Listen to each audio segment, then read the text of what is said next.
How interesting was that? I was exhausted just watching it. Great questions, audience.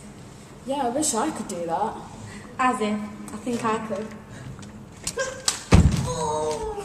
That looked like it hurt. I'm okay. Anyway, we're now going to pass the stage on to John, who's going to interview the people who organised Choose or Lose. Woo! Make some noise.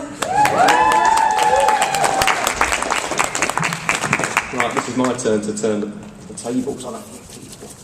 Looking forward to this. Right, first of all, what we're going to do is we're going to interview a few people that aren't expecting to be interviewed, so we'll actually get a few off-the-cuff comments, hopefully, about what they thought about tonight and the Children's Council, the YPC. And what I'm going to do, I'm going to start with Kate Stewart, who is the editor of the Leicester Wave newspaper.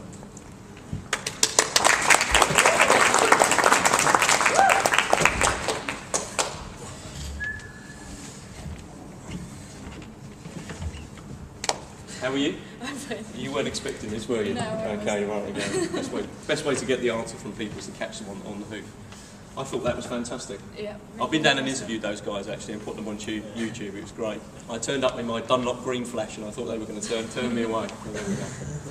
Now, Kate, you're the editor of Leicester Wave, the young people's newspaper.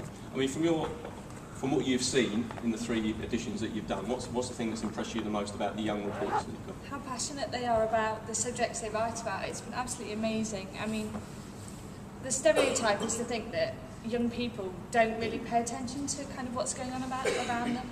But there's been some absolutely amazing topics that they've brought up, and yeah, how passionate they are is great. Now, people in the audience, if you know anyone that's interested in getting involved in the Wave, they meet every Monday evening at the Learning Information Reference Library on Bishop Street, and there's about 35 to 40 young people that regularly attend those sessions and actually get involved and write.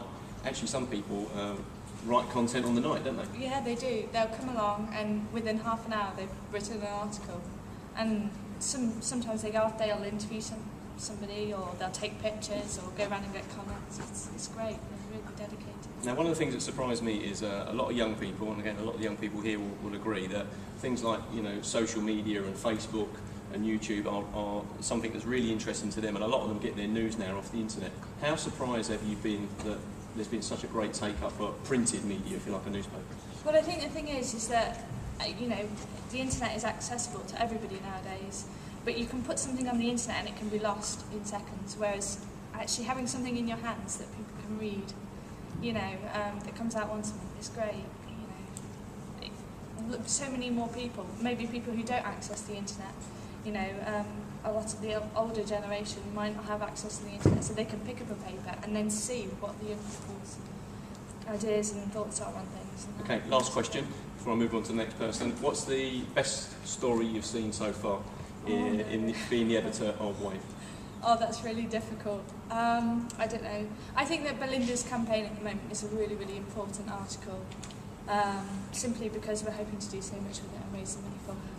Okay, brilliant. Well, thank you very much, Kate Stewart, the editor of Leicester Wave. Thank you.